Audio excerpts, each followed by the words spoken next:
commence à comprendre. Tu comprends? Je vous ai dit hier, quand vous avez un énoncé, quand vous faites un cours, on vous donne ce qu'on appelle la règle générale. Et après, il y a des cas particuliers. Dieu donne une règle générale dans ce qu'il annonce. Faisons l'homme à notre, faisons l'espèce humaine à notre île. Il faut que l'espèce humaine gère, administre et qu'il puisse régner. Ok?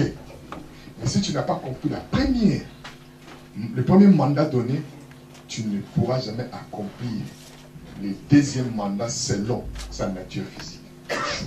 C'est là qu'il y a déjà un chou dans le mariage. Comment ça comprendre? Qui saisit bien?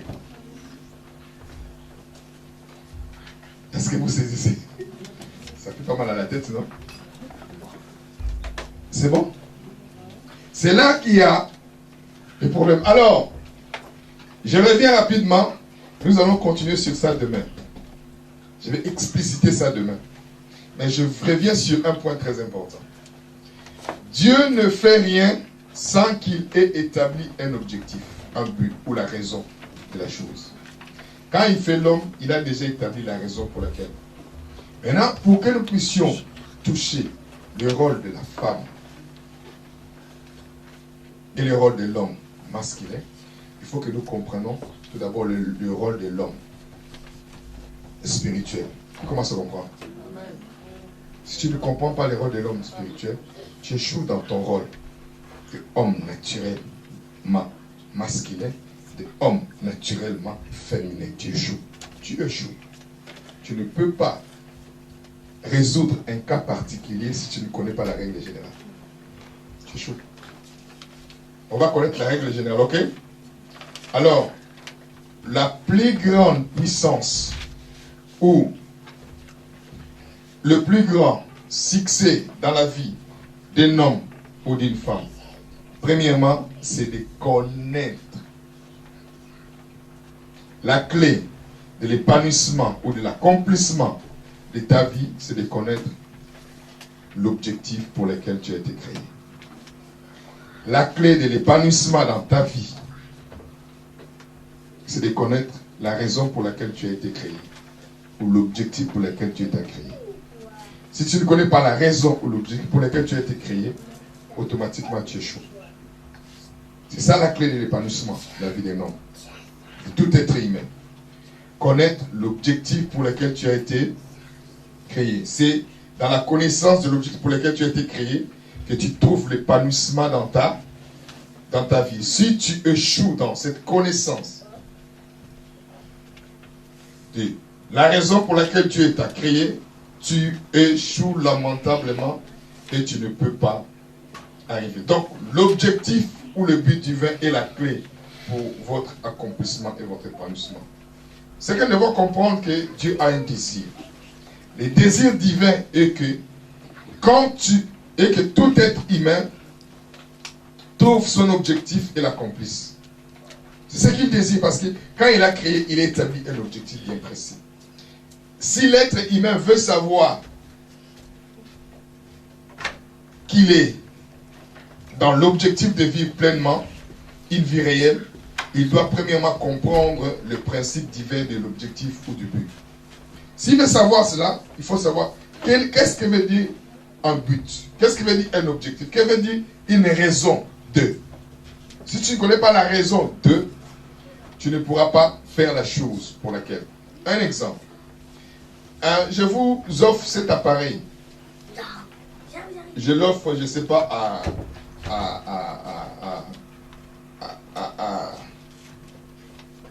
à une sœur comme ça, qui ne s'intéresse pas aux choses électroniques. Vous savez ce qu'elle va faire? C'est bien, c'est un cadeau. Qu'est-ce qu'elle va faire? Ne connaissant pas la raison de, elle va prendre le mettre à la maison. Et si j'offre à quelqu'un qui s'intéresse à tout ce qui est rapport avec la sono ou l'enregistrement, quand je lui donne, comme la personne connaît la raison de, il utilise la chose d'une bonne manière. Vous ne pouvez pas utiliser les maladies d'une bonne manière si vous ne connaissez pas la raison pour laquelle l'être humain a été créé. Voilà pourquoi on abuse des femmes ou des hommes ou des enfants. Qui a compris?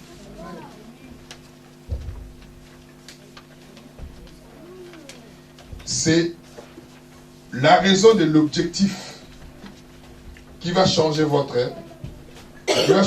vie. Donc, il doit apprendre cette encre pour vivre selon la parole de Dieu. Autrement, ou au contraire, il tombera dans les paniers de la confusion dans lesquels beaucoup sont tombés aujourd'hui. Combien de personnes qui aiment les mariages, qui se sont mariées, aujourd'hui sont dégoûtées du mariage? Notre génération ne veut plus entendre parler de mariage. J'ai donné un tract à une fille. Et elle a dit, ça m'intéresse pas. Je vis ma vie comme je veux, j'aurai mes enfants. Et le problème, c'est qu'on est en train de détruire les générations futures. Parce que quand Dieu parle, il ne parle pas en termes personnels. Il parle en termes des générations. Voilà pourquoi il y a le Dieu d'Abraham, d'Isaac et des... Ça veut dire quoi? Ce que vous êtes en train de faire, vous allez les transposer à vos enfants. Si vous ne les faites pas bien, ils vont voir la manière dont vous avez fait, sans que vous puissiez leur dire d'apprendre. Parce que c'est générationnel. C'est dans générationnel, il y a le mot gène. Qui a compris? Est-ce que quelqu'un me reçoit? Et c'est pour comprendre ça, nous devons lire un verset. Proverbe 19, verset 21. Si vous avez trouvé Proverbe 19, verset 21, vous pouvez donner le micro rapidement à quelqu'un. Comme ça va m'aider d'aller rapide parce qu'il faut qu'on termine dans 10 à 15 minutes pour rentrer à la maison et venir au demain. Parce que nous allons être impactés par la révélation de la parole. Et ça vous fait du bien? Ça fait du bien à quelqu'un? Quelqu'un reçoit quelque chose? Alors je lis rapidement. Il y a dans le cœur de l'homme beaucoup de projets. Mais c'est le dessein de l'Éternel qui ça. Dans le cœur de l'homme, il y a beaucoup de projets. Mais c'est le dessein de l'Éternel. Ce mot-là, dessein veut dire quoi? L'intention première. La raison pour laquelle. La volonté première. L'intention première. Où c'est la volonté? Il dit dans le cœur de l'homme, il y a beaucoup de projets. Mais c'est le dessein de l'Éternel qui ça. C'est la volonté de Dieu qui. Ça veut dire quoi? La volonté de Dieu est plus puissante que tes projets. La volonté de Dieu est plus glorieuse que tes projets. La volonté de Dieu est plus ancienne que tes projets. Ça veut dire quoi? Ça veut simplement dire, avant que tu puisses faire un projet quelconque, il faut que tu t'assures, est-ce que ce que je vais faire est en accord avec les desseins de Dieu? Et en accord avec l'objectif divin? Avant que je puisse me marier, est-ce que je me marie avec l'intention de Dieu? Attendez, il y a une différence entre se marier à l'église et se marier dans les concepts du royaume. C'est deux choses différentes. Il faut commencer à comprendre. Se marier selon les concepts divins est différent du fait de se marier à l'église. C'est pas la même chose. C'est pas la même chose. C'est la raison pour laquelle demain nous allons voir, ou le lendemain nous allons voir, la Bible dit, c'est que Dieu a joint que personne ne sépare. Bon, voyons un peu ces versets. Ce que Dieu a joint que personne ne sépare. Si Dieu joint quelque chose, ça veut dire quoi? Personne ne va les séparer. Mais si les gens se séparent, ça veut dire quoi? Dieu n'avait pas joint. Amen. Vous comprenez ça? Comment Dieu n'a pas joint? C'est ce que nous allons voir demain. Dieu ne joint pas parce que vous venez à l'église, on chante Alléluia, que les pasteurs imposent les mains. Non. Vous allez voir, la Bible est tellement profonde que la Bible dit, le premier jour vous avez eu votre rapport sexuel, pour Dieu vous êtes mariés. Waouh! Parce que le sang coulait, il y a une alliance. Waouh!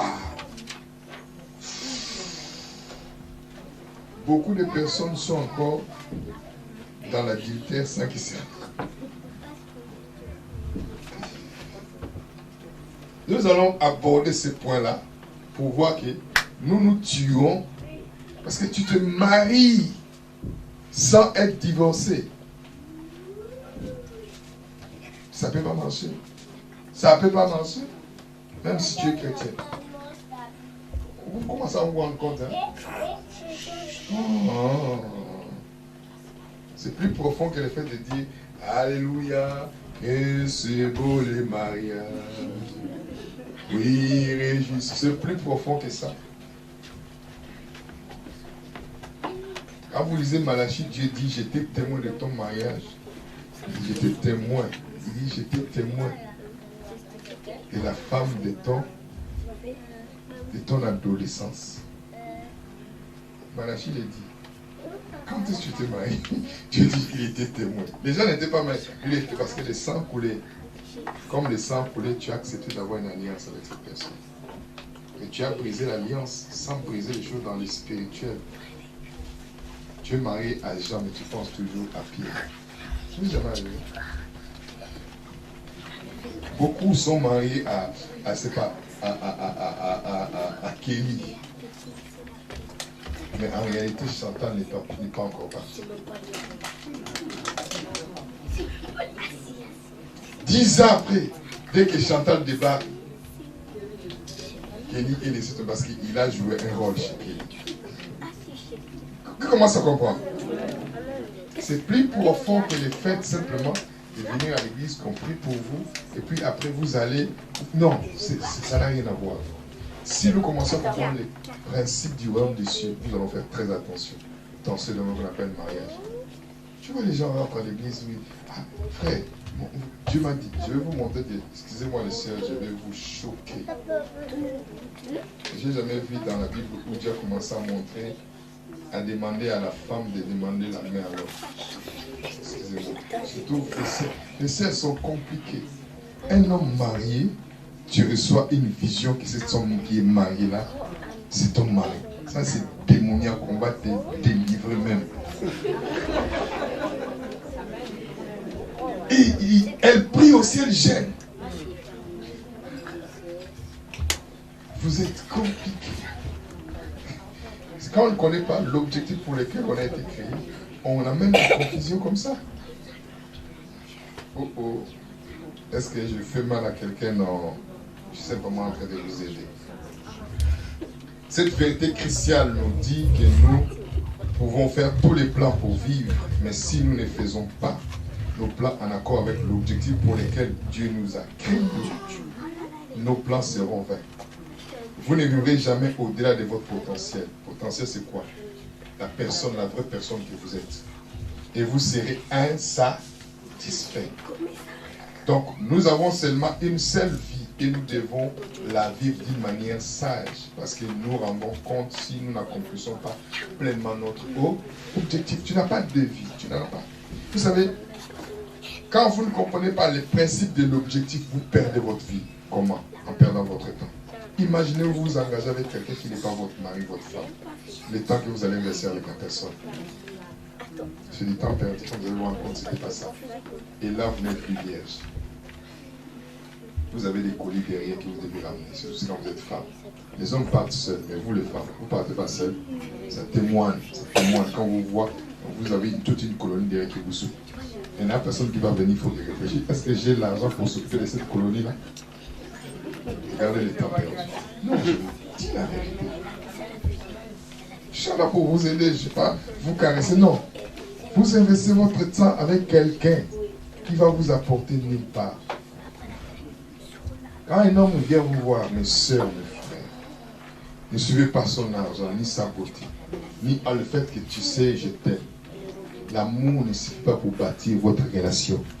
Il faut demander à la personne, vous m'amenez où? As-tu une vision? Je vais vous montrer. Parce qu'on a, surtout dans nos églises congolaises, on commet beaucoup de bêtises dans le mariage. N'épousez pas un homme qui n'a pas de travail.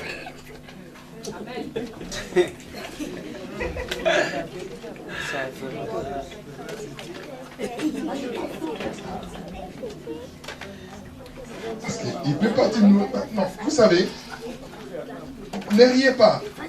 Dieu crée l'homme à son image et à sa ressemblance. Espèce humaine, être humain. Il forme l'homme de la poussière de la terre. Ok. Et maintenant, quand il forme l'homme de la poussière de la terre, Dieu se prend lui-même. Lui-même, il souffle. Cet homme-là, formé de la poussière de la terre, devient une âme vivante. Cet homme-là est sorti d'où? De Dieu. Voilà pourquoi on l'appelle Dieu Père. Vous comprenez bien? Ça veut dire source. Ça veut dire Abba. Ça veut dire quoi? L'homme ne peut qu'être soutenu par sa source qui est Dieu, qu'on appelle Père. Maintenant, la femme n'est pas sortie parce que Dieu pouvait prendre la terre et souffler. Il n'a pas fait. Il prend maintenant la femme, il fait sortir ça. Maintenant, la femme a comme source l'homme.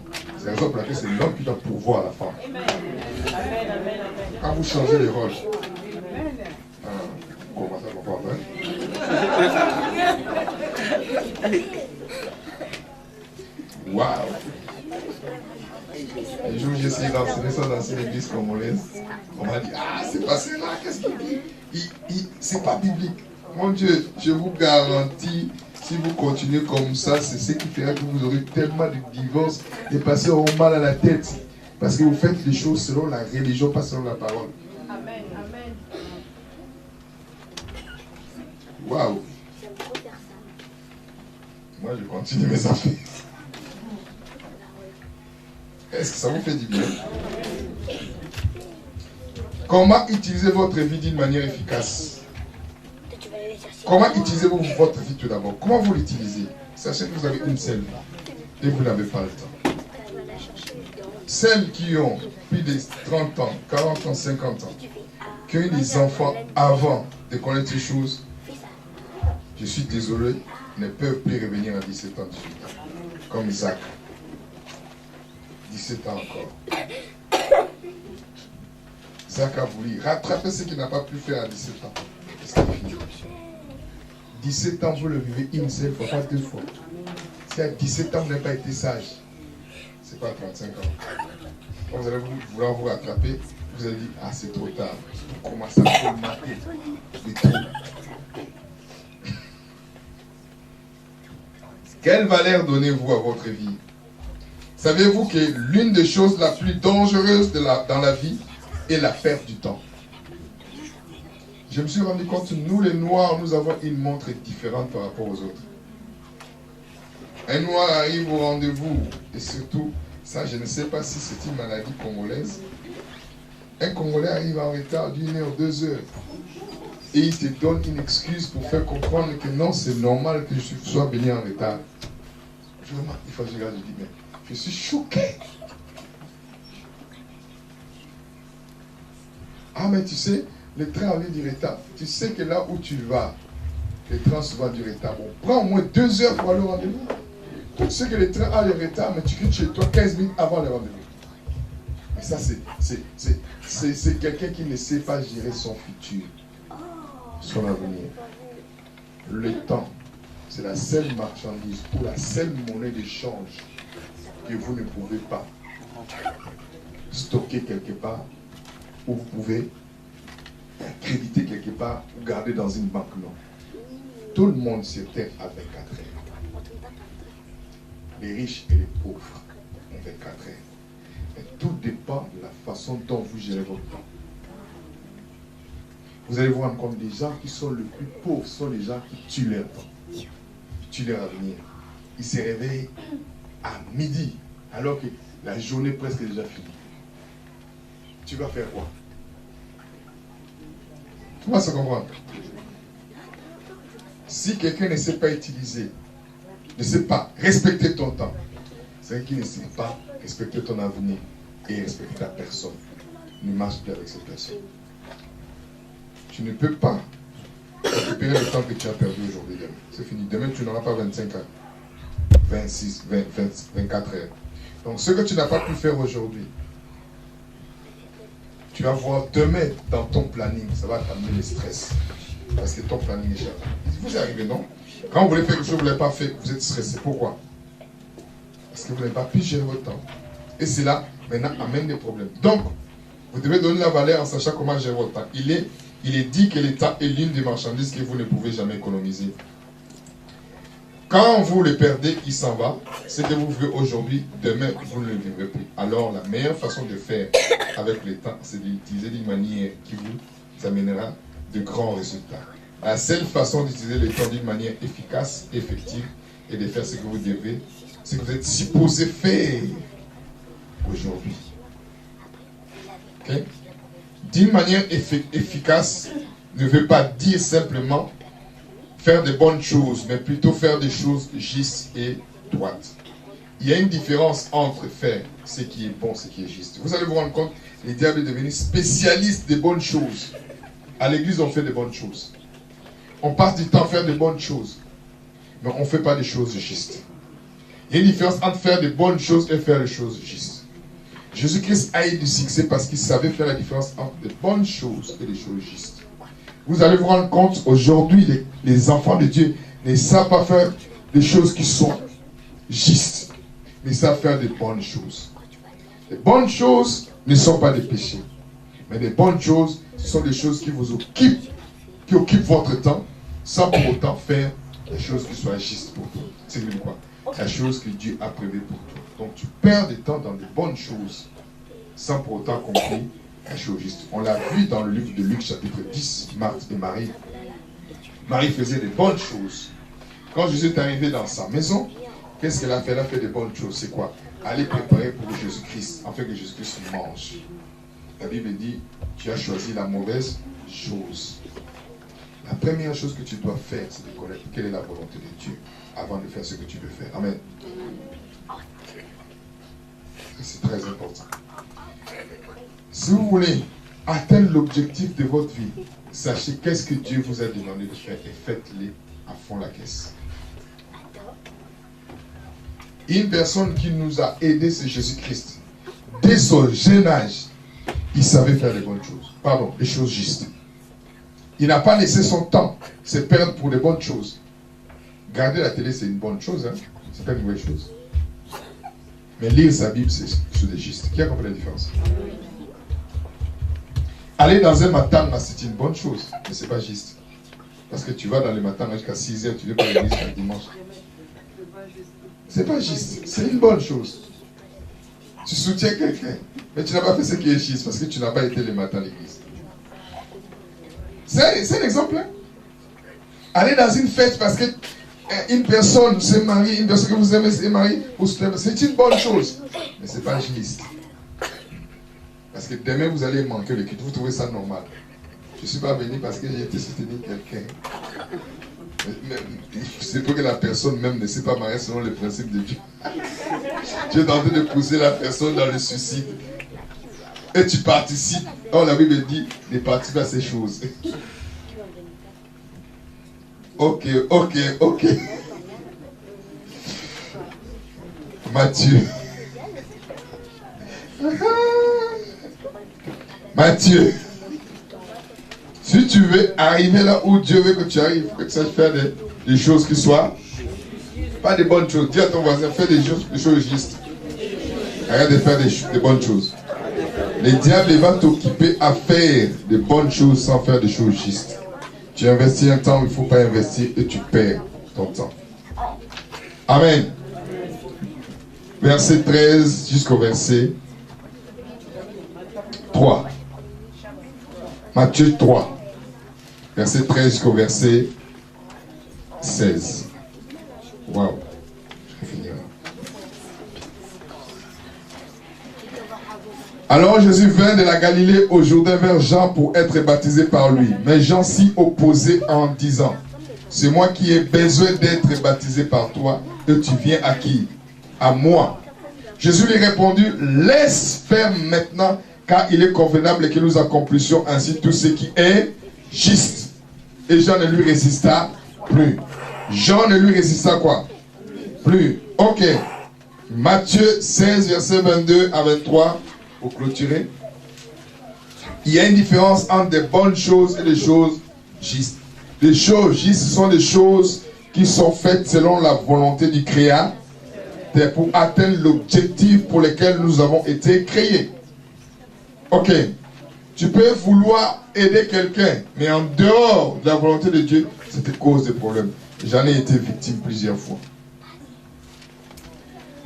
Matthieu 16, verset 22.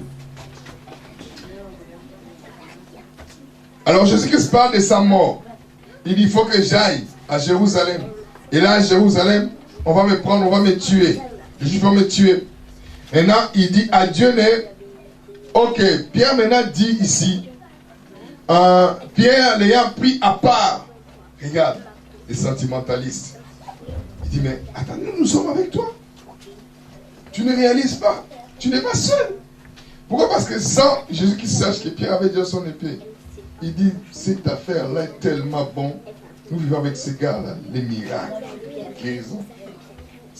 Et quand je suis dans une maison, les gens entourent la maison. Pierre dit, je suis devenu célèbre à cause de ces gars. Mais c'est fini. C'est lui qui va s'approcher, mais nous mangeons là. Qu'est-ce qu'il croit? Non, nous allons vraiment tout faire pour assurer notre avenir. C'est quand tu n'as pas encore compris comment Dieu fonctionne, tu agis selon la chair. Tout se fait selon tes calculs. Il a fait ses calculs. Il dit non. Parce que Pierre a vu Pierre est devenu un star. Il est devenu une star, pardon. Quand il passait, il répond, on disait, ces gars, il est toujours à côté. Tout le monde le connaissait. Et là, toi, tu viens me dire qu'on va te tuer. En plus, il était plus petit que lui. Bon petit, viens. Mais je veux que tu réfléchisses quand même. Il y a des gens qui t'aiment. Tu penses que nous sommes là pour rien? T'en fais pas. Non. Nous allons prier Dieu. Vous savez, certaines choses, quand c'est la volonté de Dieu, vous voulez forcer Dieu à faire ce qu'il ne veut pas.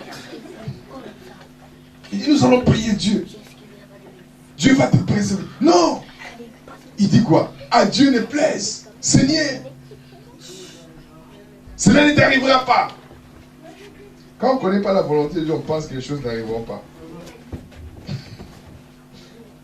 Ah, je vais me marier à l'église. C'est l'homme que Dieu m'a donné. Je vais vous surprendre. Tout le monde qui s'est marié en disant que c'est Dieu qui m'a donné cet homme-là, c'est un menteur, c'est une menteuse. C'est pas dans la Bible. Je te lance un défi, cherche-moi ça dans la Bible. Et amène-moi ça.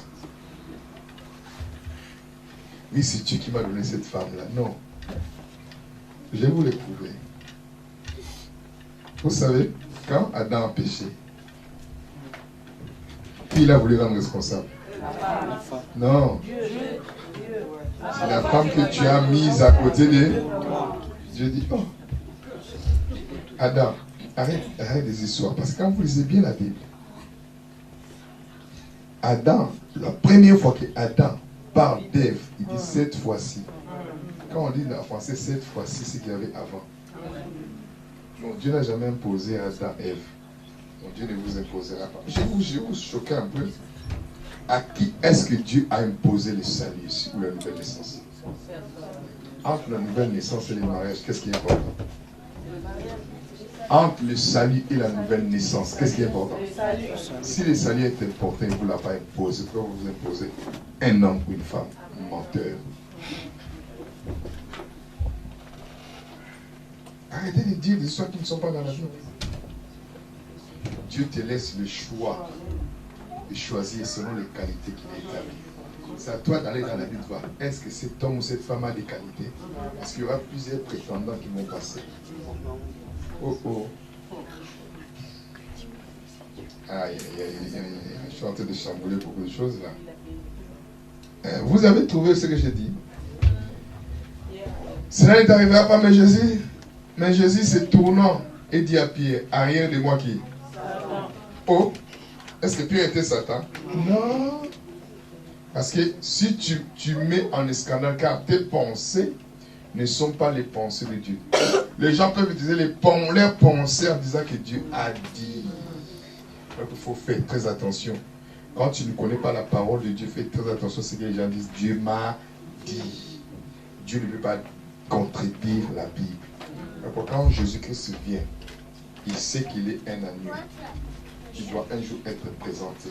Un agneau ne peut jamais être mis sur l'autel avant qu'il soit lavé. Il dit, Dieu, avant que je vienne à établir, je vais vous montrer demain les principes. Établir des principes qu'avant qu'un agneau soit présenté sur l'autel, il doit être lavé. Donc il faut qu'il soit lavé. La personne qui avait la sacrificature à cette époque, c'est Jean-Baptiste, pas Caïphe. Il dit, il faut que toi, moi je me soumets. Je me soumets. Écoutez bien, il faut que moi je me soumets à ton ministère pour que je puisse marcher dans cette conception. Et vous allez vous rendre compte, c'est là que ça devient intéressant. Le premier message de Jean-Baptiste, c'est quoi? Il dit, et quoi? Répondez-vous. Répondez quand le homme de quoi? Ok.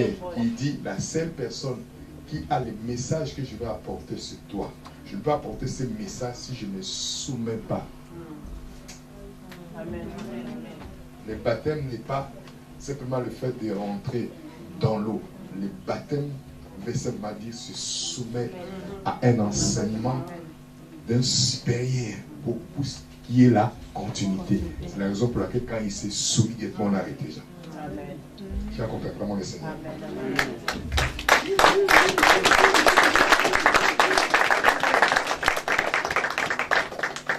Il y a une seule chose, le royaume. Si tu veux changer ta vie, arrête d'être religieux. Aller à l'église, c'est bien. Prier, c'est bien. Ça te porte, ça te fait quoi si ça ne t'apporte rien? Change ta mentalité. Les Juifs qui ont posé la question prier, ils avaient Moïse, ils avaient les lois. Ils n'avaient pas la compréhension de ces Écritures. Parce qu'ils ne savaient pas ce que Dieu avait établi. Le pouvoir de l'objectif. Comprends que tu es né pour un objectif. Et gaspille pas ton temps. Essaye de comprendre pourquoi Dieu t'a créé. Pas tout là pour se marier. Les gens veulent courir dans les mariages sans savoir ça, pourquoi ils ont été créés. Mais tu vas échouer. Vous comprenez pourquoi les gens échouent? Ils ne savent même pas pourquoi ils sont créés. Ils courent dans un mariage. Et tu vas te retrouver dans une situation où tu ne sais pas comment gérer la chose parce que tu ne sais pas qui tu es. Tu veux que l'autre te valorise? Non. On ne rentre pas dans les mariages à 99%. On rentre à 100%. L'autre là n'apporte pas les restes qui manquent. Je vais vous montrer. L'homme a été créé, a été fini. La femme est venue. Comprenez-vous bien? La Bible n'a pas dit la femme est venue pour compléter l'homme. Ce n'est pas écrit. La Bible dit la femme est venue, son vis-à-vis. Ce mot-là, vis-à-vis, veut dire compagnon. Accompagner. Quel homme va te compléter? Aucune femme. Alors si tu rentres à 50%, tu as un problème. Tu as un sérieux problème. Oh oh. On va nous aider ici. Amen. Nous allons nous lever. Nous sommes arrivés à la fin. Qui a compris le message? Qui commence à voir sa façon de penser se transformer. Moi, je vais changer votre façon de penser. Je veux que vous veniez ici pour apprendre.